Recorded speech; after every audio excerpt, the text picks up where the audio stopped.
नमस्कार, आप दिख रहे हैं न्यूज स्टेज और मैं आपके साथ में ऋतु तोमर। बुलेटिन की शुरुआत करेंगे। प्रयागराज महाकुंभ का आज 28वां दिन। संगम की रेती पर उमड़ा आस्था का सैलाब। श्रद्धालु पावन गंगा में लगा रहे हैं डुबकी। अब तक 42 करोड़ से ज्यादा लोगों ने स्नान कर लिया है। श्रद्धालुओं का आंकड़ा पहुंच सकता है 50 करोड़ के पार। माघ पूर्णिमा स्नान को लेकर प्रशासन तैयारियों में जुटा हुआ है।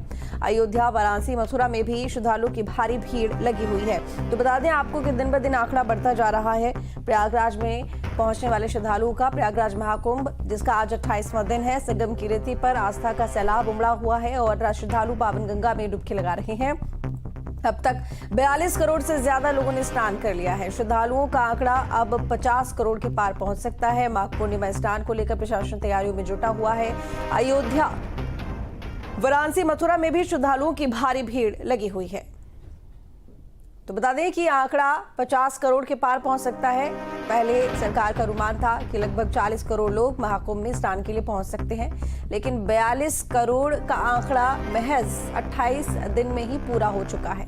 आज भी भारी भीड़ पहुंचेगी अब, क्योंकि 12 तारीख को विशेष स्नान है। तो ऐसे में उम्मीद है कि तब तक ये आंकड़ा 50 करोड़ भी हो सकता है। श्रद्धालुओं का आना जाना लगा हुआ है। लोग संगम में स्नान करने के लिए पहुंच रहे हैं। हालांकि व्यवस्थाओं को लगातार बेहतर किया जा रहा है और पुख्ता इंतजाम सुरक्षा के प्रशासन तैयारियों में जुटा रहता है। अयोध्या, वाराणसी, मथुरा में भी श्रद्धालुओं की भारी भीड़ मौजूद है। यानी कि जो लोग प्रयागराज पहुंच रहे हैं वो आगे काशी जाते हैं, वाराणसी में जाके दर्शन करते हैं और इसके अलावा मथुरा भी जाते हैं और आसपास अयोध्या या फिर जो विंध्यवासिनी धाम है वहां भी जाकर दर्शन जरूर कर रहे हैं। तो ऐसे में इन जगहों पर भी श्रद्धालुओं की भारी भीड़ पहुंच रही है। तो बता दें कि अब तक 42 करोड़ से ज्यादा लोगों ने स्नान कर लिया है। आंकड़ा 50 करोड़ के पार पहुंच सकता है अब, क्योंकि 12 तारीख को विशेष स्नान होना है। तो ऐसे में उम्मीद है कि उस समय भी भारी भीड़ प्रयागराज में मौजूद रहने वाली है।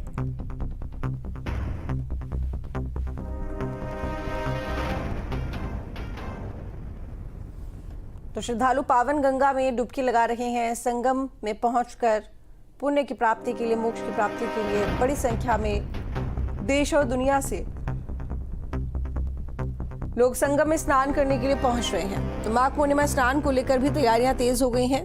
सुरक्षा के पुख्ता इंतजाम किए हुए हैं। अविनाश हमारे साथ में जुड़े हुए हैं लाइव ज्यादा जानकारी के साथ में। अविनाश, 28वां दिन आज हो गया है। आंकड़ा 42 करोड़ के पार पहुंच गया है। उम्मीद 40 करोड़ की थी, यानी कि 28वां दिन ही 42 करोड़ के पार आंकड़ा श्रद्धालुओं का। तो यानी कि ये कहा जा सकता है कि आगे आने वाले दिनों में अगर 60 करोड़ जब तक यानी कि महाकुंभ चलेगा तो ये आंकड़ा आगे और भी बढ़ेगा। देखिए, आने वाले श्रद्धालुओं की तादाद को देखते हुए यही कह सकते हैं कि ये जो आंकड़ा है वो तकरीबन 55 से 60 करोड़ आराम से पहुंच जाएगा। क्योंकि देखिए, सरकार का जो अनुमानित आंकड़ा था वो 40 से 45 करोड़ का था, लेकिन 41-42 करोड़ का जो आंकड़ा है वो पार हो चुका है। और देखिए, अभी कोई खास या कोई अमृत स्नान नहीं है, बल्कि आम स्नान है। और आम स्नान के दिनों में भी जो ये आंकड़ा है हर रोज 1 करोड़ के आसपास देखा जा रहा है। कल की बात करें तो तकरीबन 1 करोड़ 22 लाख श्रद्धालु कल भी पहुंचे थे। और देखिए, ये जो तादाद है लगातार बढ़ती जा रही है। सबसे महत्वपूर्ण आपको जानकारी ये दे दूं कि इस वक्त जो प्रयागराज की सीमाएं हैं चारों तरफ की, वो पूरी तरीके से जाम हो चुकी है। तकरीबन 20-20 किलोमीटर लंबा जाम इस वक्त प्रयागराज के चारों तरफ लगा हुआ है। चाहे हम प्रयागराज बनारस हाईवे की बात करें, प्रयागराज लखनऊ हाईवे की बात करें, प्रयागराज चित्रकूट हाईवे की बात करें, यानी कि प्रयागराज की तरफ आने वाली जो भी सड़कें हैं वो पूरी तरीके से जाम है। वहाँ पर कई किलोमीटर तक लंबा जाम लगा हुआ है। चूंकि कई लोगों से मेरी बातचीत भी हुई, क्योंकि देखिए गाड़ियाँ इतनी संख्या में यहाँ पर पहुँच रही हैं और लोगों की संख्या देखिए, सुबह का वक्त है, 7 बज रहा है और 7 बजे की ये तस्वीर है। जैसे जैसे दिन चढ़ेगा ये जो संख्या है, ये जो तादाद है और ज़्यादा बढ़ती जाएगी। और कह सकते हैं कि जिस हिसाब से, जिस तादाद में लोग यहाँ पर उमड़ रहे हैं, उसको देखकर ये लग रहा है कि 55-60 करोड़ का आंकड़ा दूर नहीं है। और देखिए, अभी चूंकि 26 फरवरी तक चलना है महाकुंभ को, और महत्वपूर्ण ये भी है कि 12 फरवरी को माघ पूर्णिमा का स्नान है और माना जा रहा है कि उस दिन भी करोड़ों की संख्या में जो श्रद्धालु होंगे पहुँचेंगे। क्योंकि अगर हम कल की बात करें तो कल तकरीबन 1 करोड़ 22 लाख जो श्रद्धालु थे वो प्रयागराज पहुंचे थे। तो ये तस्वीर है। देखिए, सुबह से लेकर रात की तस्वीर यही होती है। हालांकि रात में भीड़ थोड़ी कम होती है, लेकिन फिर भी लोगों के आने का सिलसिला नहीं थमता है। प्रयागराज रेलवे स्टेशन की बात करें तो सोचिए कि कल वहां पर घंटों, चूंकि तकरीबन 4 से 5 घंटे तक जो श्रद्धालु थे, चूंकि जगह नहीं थी प्लेटफॉर्म पर, तो श्रद्धालुओं को बाहर रोकना पड़ा प्रशासन को। बाहर 5 से 6 घंटे तक लंबी कतार देखने को मिली। वहां पर पूरी रात लोग बैठे रहे ट्रेन के इंतजार में, चूंकि मेला स्पेशल ट्रेनें तो चलाई तो जा रही हैं, लेकिन लोगों की संख्या इतनी ज्यादा आ रही है कि जो ट्रेनों की संख्या है वो कम पड़ जा रही है। तो ये स्थिति है अभी प्रयागराज महाकुंभ की, जहां की तस्वीरें देखकर आप अंदाजा लगा सकती हैं कि इस वक्त यहाँ पर क्या कुछ स्थिति होगी। बिल्कुल, लेकिन देखिए अमृत स्नान के बाद कहीं ना कहीं ये उम्मीद थी कि भीड़ कम होगी, थोड़ा यहाँ पर जितनी बड़ी संख्या में अमृत स्नान तक लोग पहुंचे हैं, क्योंकि एक तो लोग संगम में डुबकी लगाने के लिए जाते हैं और इसके साथ ही लोगों का थोड़ा यहाँ पर आकर्षण अखाड़ों को लेकर भी होता है कि अमृत स्नान देखने को मिलेगा। नागा जो साधु वहाँ पर पहुंचे हुए होते हैं, संत महंत पहुंचे हुए थे, उनके सानिध्य में अगर हम जाएंगे तो मतलब कहीं ना कहीं लोगों का अट्रैक्शन इनसे भी जुड़ा होता है। तो उम्मीद थी कि भीड़ थोड़ी कम होगी, लेकिन जिस हिसाब से आंकड़ा दिन ब दिन बढ़ता जा रहा है, ऐसे में ये समझ में आता है कि भीड़ सिर्फ अखाड़ों की वजह से नहीं है, बल्कि लोग इस महाकुंभ में वो पुण्य पा लेना चाहते हैं जिसकी कामना में लोग यहाँ पर पहुंच रहे हैं।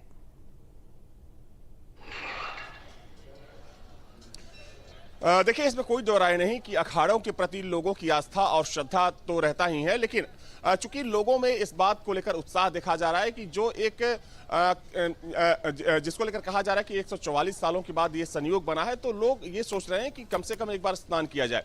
और यही भीड़ है, यही वजह है कि 3 फरवरी के बाद भी, यानी कि बसंत पंचमी के बाद भी लोगों के आने का सिलसिला थम नहीं रहा है और ये संख्या लगातार बढ़ती जा रही है।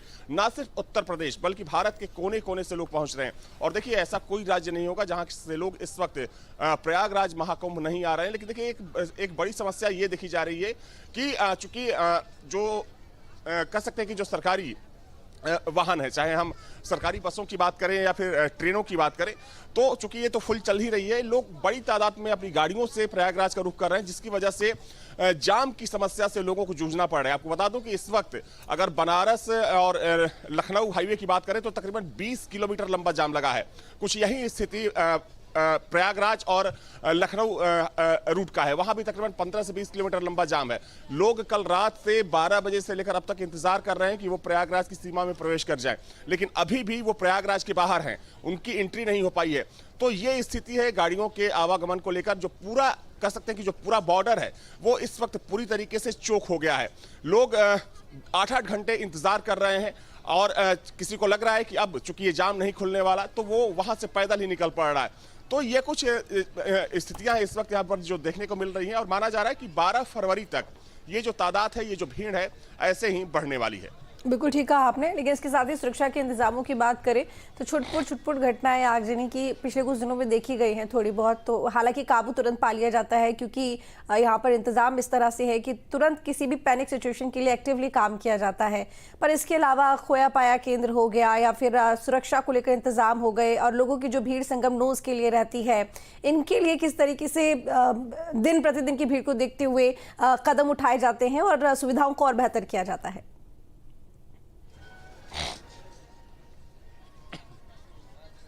देखिए, इसमें कोई शक नहीं कि क्राउड मैनेजमेंट प्रशासन और पुलिस के लिए एक बड़ी चुनौती है, क्योंकि 1-2 दिन की बात नहीं है, लोग लगातार आ रहे हैं और रोज आ रहे हैं। तो जाहिर सी बात है कि भीड़ को कंट्रोल करना, सुरक्षा व्यवस्था के लिहाज से बात करें या फिर जो यात्री सुविधाएं होती हैं उसको मुहैया करना, इतनी बड़ी तादाद में, इतनी बड़ी संख्या में अपने आप एक बड़ी चुनौती है। हालांकि सरकार की तरफ से जो व्यवस्थाएं की गई हैं उसके जरिए इन सारी चीज़ों को टैकल किया जा रहा है, मैनेज किया जा रहा है। जहाँ एक तरफ क्राउड को मैनेज करने के लिए सारी व्यवस्थाएं की जा रही हैं, तो वहीं श्रद्धालुओं को कहीं से कोई दिक्कत ना हो, उन्हें कम से कम पैदल चलना पड़े, या फिर जो यात्री सुविधाएं दी गई हैं यहाँ पर, चाहे हम साफ सफाई की बात हो, पीने के पानी की बात करें या फिर दूसरी सुविधाओं की बात करें, तो उसका पूरा खास ख्याल रखा जा रहा है। और खास तौर पर अगर मुख्यमंत्री की बात करें तो चूंकि मुख्यमंत्री पल पल की जानकारी ले रहे हैं कि कुंभ में क्या कुछ चल रहा है, क्या क्या सुविधा हो रही है, क्या क्या असुविधा हो रही है, तो इसकी पूरी मॉनिटरिंग मुख्यमंत्री हर घंटे लेते हैं। हर घंटे उनको महाकुंभ मेले को लेकर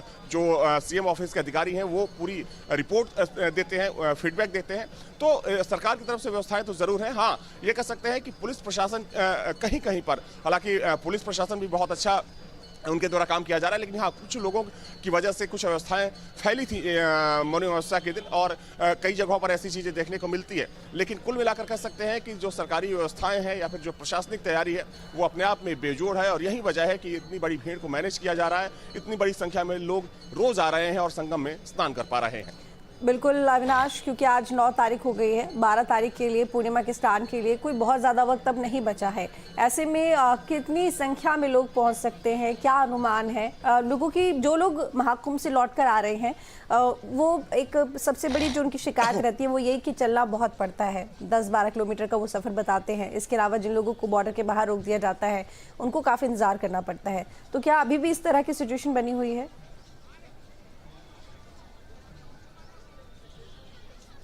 देखिए, ये स्वाभाविक भी है क्योंकि इतनी बड़ी संख्या में लोग, सोचिए कि कल 1 करोड़ 22 लाख लोग पहुंचे। और अगर हम कुंभ क्षेत्र की बात करें तो जो पूरा कुंभ क्षेत्र है सिर्फ 12 किलोमीटर में फैला हुआ है, वो भी चूंकि ये पूरा नदी का कह सकते हैं कि नदी का इलाका है। बारिश के दिनों में यहाँ पर पानी भरा होता है, अभी सिर्फ बालू होता है। हालांकि सड़कें बनाई गई हैं और सारी व्यवस्थाएं की गई हैं, लेकिन आप खुद सोचिए कि जब इतनी बड़ी संख्या में लोग आएंगे और इतनी संख्या में जो 4 व्हीलर्स आएंगी तो जाम लगना स्वाभाविक है। हालांकि उसको मैनेज करने की कोशिश तो की जा रही है, लेकिन ट्रैफिक पुलिस और पुलिस वालों के पसीने छूट रहे हैं। और देखिए, पैदल इसलिए चलना पड़ रहा है कि अगर सबको गाड़ी लेकर संगम क्षेत्र में आने की अनुमति दे दी जाए तो ये जो पूरा एरिया देख रही हैं, ये लोगों के साथ साथ गाड़ियों से पूरी तरीके से भर जाएगा।